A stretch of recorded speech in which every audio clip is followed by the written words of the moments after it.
Hi guys, Osmo here and welcome to the second update for Heist League Start build that I'm doing. I'm playing still Blazing Salvo Miner and I managed to 6-link my Tremor Rod finally after about 2000 fusings, slightly more than 2000 fusings, which at the time of where I was doing it, 200 fusings were costing 1 exalt, so that was like 10 exalts worth of fusings. Normally you can buy a fully 6-linked Tremor Rod for 5 exalts, so this is like the most overpriced expensive Tremor Rod I've ever had because I got extremely unlucky and I had to farm for a couple of days to basically 6-link this item. That kind of delayed my league start a little bit, but now the build starts to come a little bit together. I made it slightly tankier by introducing Fortify, but I'll go over basically everything I'm doing. First I'll go over the gem links, then I'll go over the gear, and then I'm go over the passive skill tree and the flasks. So in terms of the gem links, we made a little bit of changes. I'm still like optimizing it and figuring everything out, but early on we were running GMP because GMP was getting the extra projectiles, but it wasn't getting the less projectile damage applied to it, so it was kind of broken. However, now that it is fixed, GMP is no longer a good link for this. It's still good if you want to run like Fireball, because you can exchange basically Trap and Mine damage that I have here and Blazing Salvo for a Fireball and a GMP, and you can have very similar clear. It's maybe better clear for like very open maps. But it's like a little bit less single target damage unless you switch again this GMP for Trap and Mine damage. So you can also run Fireball in this exact same setup, nothing changes pretty much, but I do prefer Blazing Salvo for clear and for single target. I think it is slightly better. So that's what I'm running currently right now, Blazing Salvo. Then we have Elemental Focus. The reason why we can afford to have Elemental Focus is that we are getting chill and shock from our skitterbots, and if you look at the explosive expert node, it gives you extra critical strike chance against shocked enemies, extra damage penetration against chilled enemies, and then also crit multiplier against burning enemies. We get burning enemies when we do Wave of Conviction, or when we get also for skitterbots, what is it called? The what's that skill called? The Burning Legion or Infernal Legion. When we get that for skitterbots, then I'm gonna be able to also have burning on them through skitterbots. But I'm going to have to pretty much get rid of add like efficacy, because not efficacy.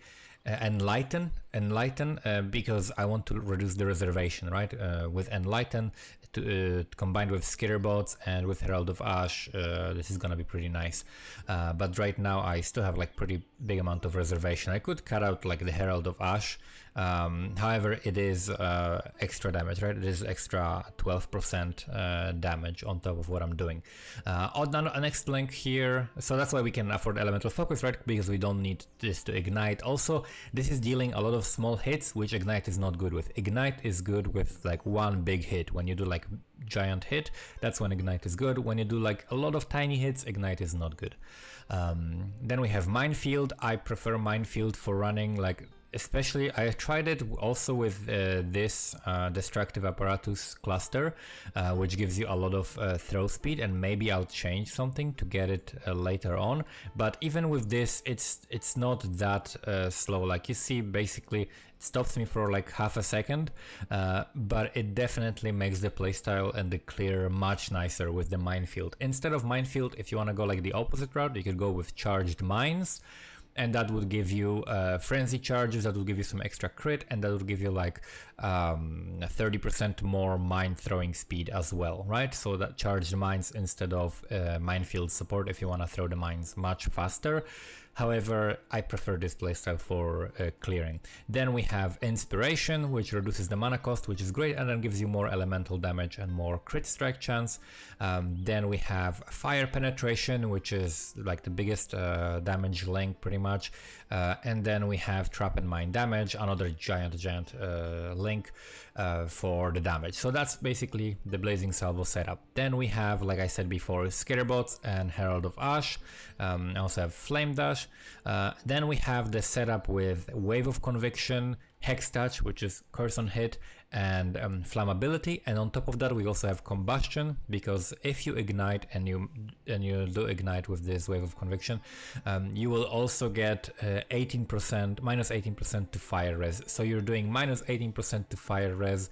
You're doing here 25%, right? I think minus 25% to fire res, and here you're getting minus 41 to 45. I'm still leveling these gems because I just flipped them to 20% quality, but you're getting a huge amount of negative res. So when you're doing the wave of conviction, then you're doing a massive amount of damage multiplier on top of that. Then we have another setup which is very specific for this build. So we have Flame Wall.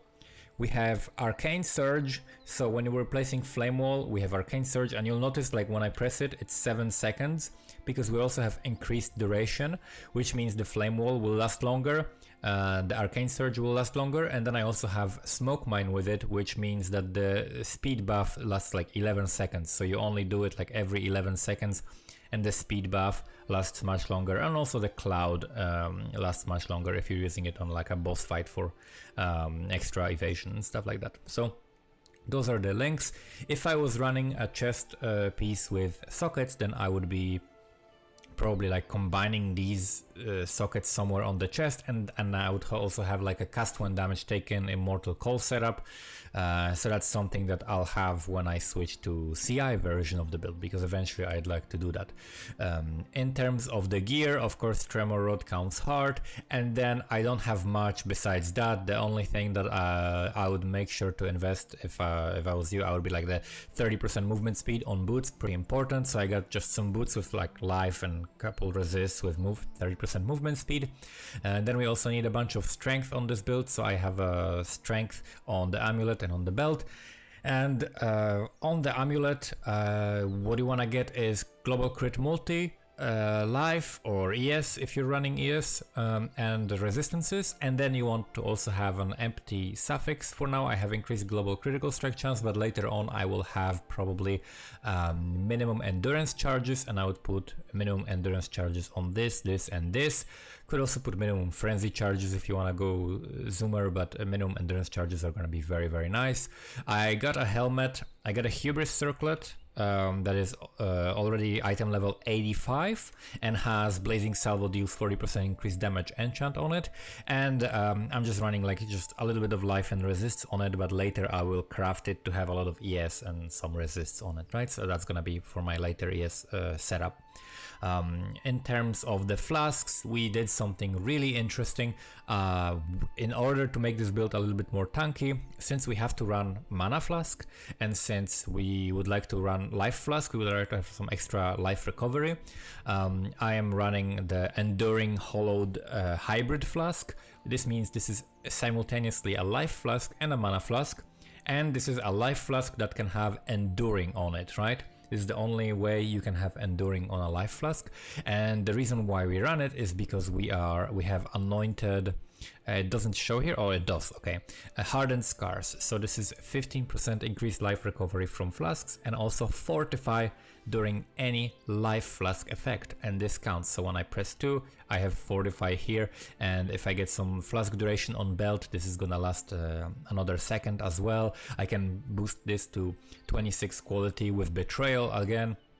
So we want to make this last as long as possible. So that's the anointment. It costs 1 golden, 1 black, 1 teal, I think, if I'm correct. Yeah, golden, black and teal. So it's pretty expensive. It will cost you like, 60 chaos right now or something like that, unless you find a golden amulet, so golden oil. So make sure you have like a decent amulet first, that you're not gonna regret investing in this anointment for. In terms of the flasks, because we combined our life flask and mana flask into one, so you saw normally I had, where are flasks? I had this, which was instant bleed removal, and then hollowed freeze removal. So I put freeze removal on this and bleed removal on my Quicksilver flasks. So we have poison removal. Let me invite this guy and sell him the belt. So we have poison removal, bleed removal, curse removal, freeze removal, and then we are immune to shock and ignite through our ascendancy, right? So our ascendancy gives us here shock and ignite removal.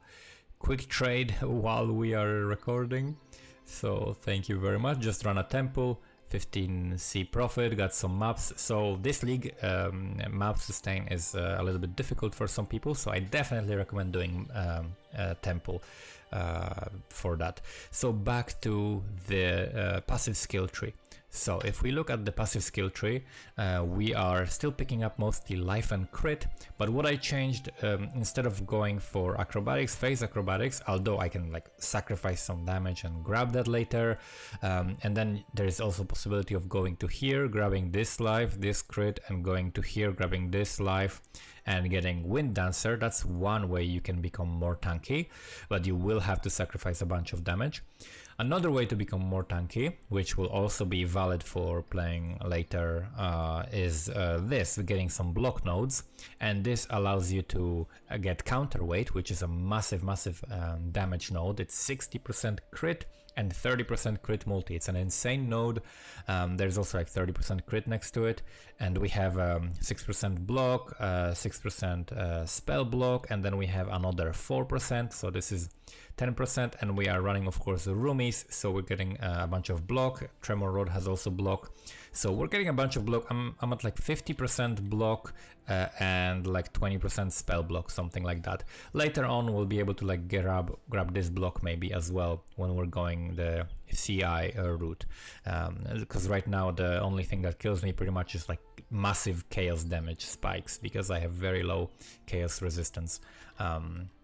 Other than that, so we're grabbing crit and mind nodes, these mind nodes, life, crit, life, mind nodes. This is a very good node for what we're playing. Increases fire damage, also gives you fire and cold res, and also 30% critical strike chance. This is also combined with 10% crit multi, 10% fire damage increase.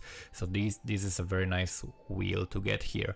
Then I also picked up this. Unfortunately, the 5% chance to block attack damage if you dealt a crit recently does not apply to us, because we don't deal crit damage, it's the mines that deal crit damage, so mines count for that. That's also the same thing with like Ellie Overload if you ever wanted to play that, and so on.